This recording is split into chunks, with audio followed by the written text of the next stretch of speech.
So you've probably asked yourself this, is it time to upgrade my camera? But the problem is there's no clear answer. It's just a sea of YouTubers saying this is the new best every 6 months or whatever, however much time. But if you're not careful, gear upgrades can seriously become a trap. You start chasing specs instead of storytelling, and it's way too easy to confuse motion with progress. But here's the truth, there is a way to know when it's time. You just need a checklist that cuts through the hype. In this video, we're going to be breaking down the real signs that it's time to upgrade, and the subtle traps that sometimes make you upgrade way too soon. I just got these veggie straws from the grocery store. They're like a ranch flavor, and gotta be honest, they're delicious.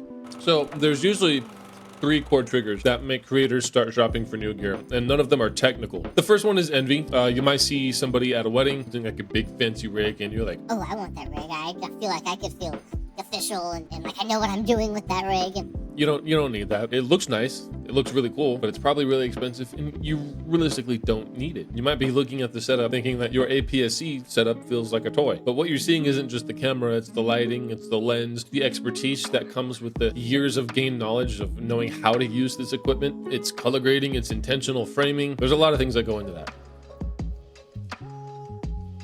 The second one is boredom.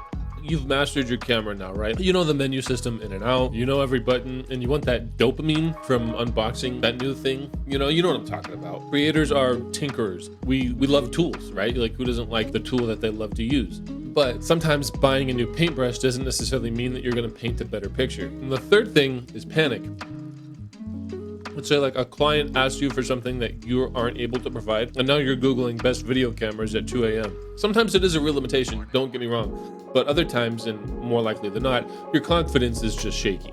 These emotions are real, but they're not reliable. So how do you make the smart call? Well, let's bring out the checklist, the one that filters out hype and focuses on what matters. I'm sorry, I'll be done with the veggie straws in a minute. It's just I gotta get them in between points. So here's how to actually know when it's time to upgrade. If you hit 3 or more of these things, go for it. Not sit tight and just keep shooting for now. So here's the first thing on the checklist. You're maxing out your current gear. How do you know if you're maxing out your current gear? Well, here's some examples. You're regularly bumping into bitrate limits when color grading. Your camera's low light performance and the noise that comes with that is ruining interview shots. You need 4K slow-mo, but you're stuck at 1080p 30 FPS. This is where it's not about want, it's about need. It's about literally hitting a wall where the gear limits you whatever you try to do. The second thing is your gear demands features that the current gear can't provide. Let's say you need dual card slots to avoid file corruption on your client shoots, or a 10-bit color because your brand style requires heavy grading. Or maybe it's raw photo for print work, or if it's hurting your deliverables, that's a green light to go ahead and update. It's not a vanity play. The next thing on the list is your skills have outgrown your camera. This one's sneaky because your gear worked great when you first started, but now you're learning lighting, framing, and editing, and your gear just can't keep up. If you are solving problems that your camera shouldn't be creating, that means it's become a bottleneck, and that means it's time to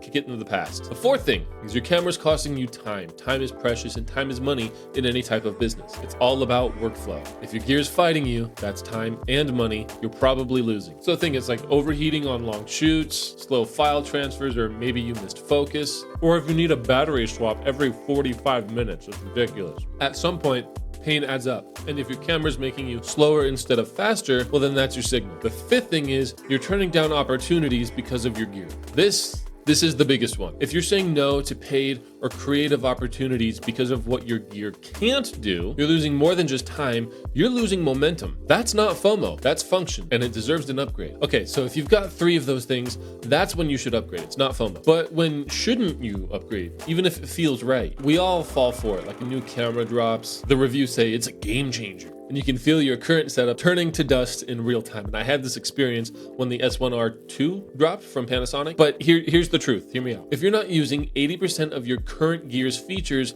a new setup's not gonna change that. If your content lacks energy or clarity, a new lens isn't gonna fix that. If you shoot just once a month, don't tell yourself that a new rig is gonna motivate you. Upgrades don't make you consistent. They don't make you creative, strategic. They just raise the ceiling that you still have to climb. Don't let FOMO replace your real real work, and that's improving your craft. Because whether or not you're improving your craft with old gear or new gear, it's still improving your craft. It's just one of these options costs a lot more to do the same thing. So if camera upgrades aren't the answer to creative growth, well, what is? Well, the biggest upgrades I've ever made weren't cameras. They were the supporting cast. For one, lighting. Check this out. I'm gonna do something I haven't done on this channel before. I'm gonna turn off all the lights and just use the room light to show you how bad it looks. Watch this. Now imagine if it was just this. Now this isn't like horrible, I understand, but it's not great. Like there's not a lot of practical or theory going on here. So lighting was definitely something that helped me out, and I'm glad I got these lights. I'm making such a mess at my desk right now. I usually don't eat in here, but man, these are good. The next thing is audio. This mic was a great investment on my part, I think. Clean sound always does better than sharp footage.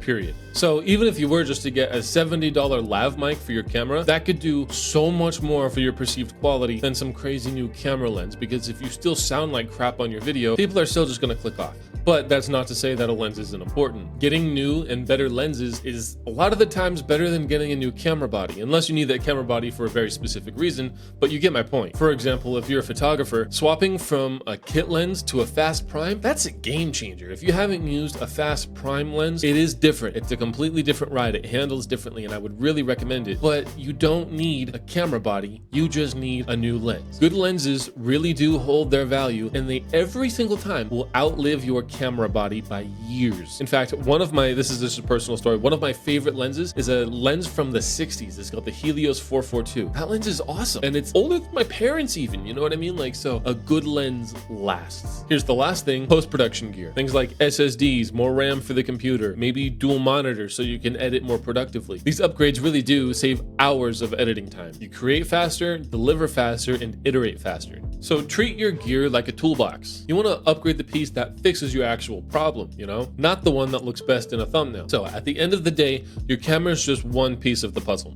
Upgrading isn't a bad thing. It's just a lot of the times it's not the answer to growth that we want it to be. It's just a tool, and tools really only matter when there's work that needs to get done. So if you've made it this far into the video, go back and watch the checklist part again and ask yourself, do I check as many boxes as I did the first time? Be honest. If you're maxed out and checked all of those boxes, go for it. Pull the trigger. Get a new upgrade. If not, well then put your credit card down. There's probably more important things to spend that money on in the meantime. Make something today with what you've got. And remember, the most important thing is that cinematic content starts in your head, not in your camera. I always like to say, you can theoretically win the Grand Prix in a 2004 Toyota Corolla. You know what I mean? Like, it is possible. You can. It has an engine. It has 4 wheels. What's going to stop you, really? But realistically, are you going to? Absolutely not. There's no chance. For some specific jobs, you need to have a specific tool. So it is, for this instance, gear really does matter. Gear matters. I said it. So many YouTube gurus want to tell you that gear doesn't matter, and they're kind of right, but it mostly does. But for those specific jobs, I'm only talking about the specific jobs that require it. So if you liked this video, if you got something out of it, if you have a little more clarity, a little more perspective on how you're going to go forward with this, because I know upgrading your gear is a big decision, leave a like, leave a comment down in the video, share with me your perspective. I'm curious to know what your comments are, and subscribe to the channel for more videos like this. Can't wait to see you guys in the next video. Till then, peace.